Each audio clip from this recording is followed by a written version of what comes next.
আসসালামু আলাইকুম আরহামতুল্লাহি ওবরকাতুহ। প্রিয় দর্শক, মৃত ব্যক্তিরা কিভাবে বুঝতে পারে যে সে মারা গেছে?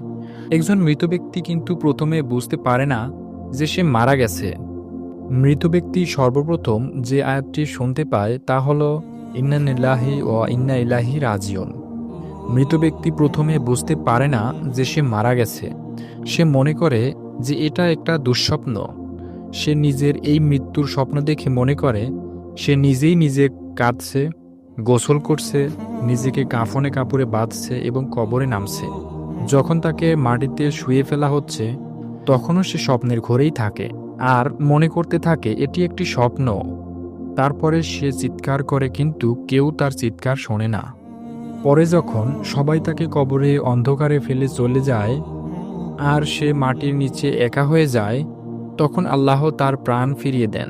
সে দুচোখ খুলে তার খারাপ স্বপ্ন থেকে জেগে ওঠে। প্রথমে সে খুশি ও কৃতজ্ঞ হয় এই কারণে যে সে যা দেখছে তা কেবল একটি দুঃস্বপ্ন এবং সে এখন ঘুম থেকে জেগে আছে। তারপরে সে তার দেহটি স্পর্শ করতে শুরু করে যা কেবল একটি সাদা কাপড়ে জড়িয়ে রাখা হয়েছে। তখন সে অবাক হয়ে বলতে থাকে, আমার শার্ট কোথায়, আমার প্যান্ট কোথায়? তারপরে সে আরও অবাক হয়ে বলতে থাকে, আমি কোথায়, এই জায়গাটি কোথায়, সর্বত্র ময়লা মাটির গন্ধ কেন, আমি এখানে কি করছি? তখন সে বুঝতে পারে যে সে সত্যিই মারা গেছে। তখনই সে যতটা সম্ভব উচ্চস্বরে চিৎকার করতে থাকে এবং তার স্বজনদের ডাকতে থাকে এই ভেবে যে তারা তাকে বাঁচাতে এগিয়ে আসবে, কিন্তু তাকে কেউ উত্তর দিবে না। তারপরে সে মনে করে যে এই মুহূর্তে একমাত্র আশা মহান আল্লাহ তাআলার কাছে। তখন তার কাছে ক্ষমা প্রার্থনা করার সময় সে কেঁদে ও মিনতি করে, ইয়া আল্লাহ, আমাকে ক্ষমা করুন, ইয়া আল্লাহ। তখন সে একটি অবিশ্বাস্য ভয় নিয়ে চিৎকার করে যা তার জীবদ্দশায় সে এর আগে কখনো অনুভব করেনি। যদি সে একজন ভালো ব্যক্তি হয় তাহলে হাসিমুখে দুজন ফেরেশতা তাকে সান্ত্বনা দেওয়ার জন্য তাকে সর্বোত্তম সেবা করবেন।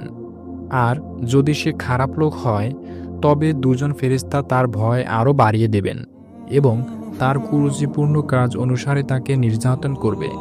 প্রিয় দর্শক, আল্লাহর রাসূল সাল্লাল্লাহু আলাইহি সাল্লাম ইরশাদ করেন যে, যদি আমি আশঙ্কা না করতাম যে তোমরা মৃত ব্যক্তিকে দাফন করাই ছেড়ে দিবে, তাহলে আমি আল্লাহ তাআলার কাছে দোয়া করতাম যাতে করে কবরের আযাব যা আমি শুনতে পাই ও দেখতে পাই তা যেন আল্লাহ তাআলা তোমাদেরকেও শুনিয়ে দেন। প্রত্যেকটি মানুষই যেন কবরের আওয়াজ শুনতে পায়।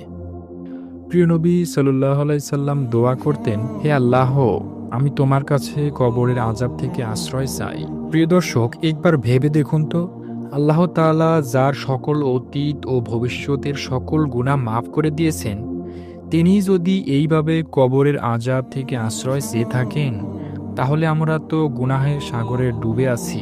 ইয়া আল্লাহ, আমাদের পাপ এবং আমাদের মাতা-পিতা, স্ত্রী সন্তান এবং আমাদের পরিবার এবং বন্ধুবান্ধব সহ সকলের পাপ ক্ষমা করুন। ইয়া আল্লাহ, যতক্ষণ না আমরা আপনার সাথে দেখা করার জন্য প্রস্তুত না হই ততক্ষণ পর্যন্ত আমাদের জীবন গ্রহণ করবেন না।